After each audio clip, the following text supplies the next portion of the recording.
అందరికీ నమస్తే అండి. Welcome to my channel smart and simple. ఈరోజు వీడియోలో నేను మీకు వంకాయ మీల్ మేకర్ రెసిపీ ఎలా ప్రిపేర్ చేసుకోవాలో చూపిస్తాను. చాలా టేస్టీ అండ్ సింపుల్ రెసిపీ అనమాట.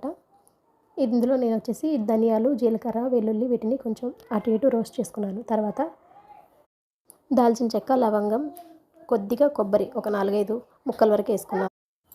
వెల్లుల్లిపాయలు, దాల్చిన చెక్క, లవంగం, ధనియాలు, జీలకర్ర వాటితో పాటు కొంచెం ఉల్లిపాయల ముక్కలు కట్ చేసినవి ఇవన్నీ కూడా మిక్సీ పట్టుకుని ఆయిల్ హీట్ అయిన తర్వాత దానిలో ఫ్రై చేసుకున్నాను. ఇవి పచ్చివాసన పోయిన తర్వాత హాట్ వాటర్లో నానబెట్టుకుని ఉంచుకున్న మీల్ మేకర్ని దీనిలో యాడ్ చేసేసాను. వాటితో పాటుగానే వెంటనే కట్ చేసి పెట్టుకున్న వంకాయలను కూడా యాడ్ చేసేసాను. ఇవన్నీ బాగా మగ్గిన తర్వాత దీనిలో టేస్ట్కి సరిపడా ఉప్పు, ఆ తర్వాత పసుపు యాడ్ చేస్తాను అనమాట.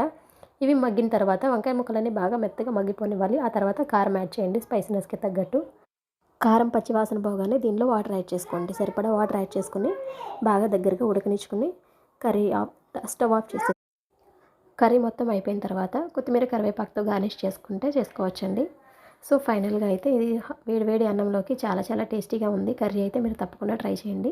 Thank you for watching all. Have a nice day.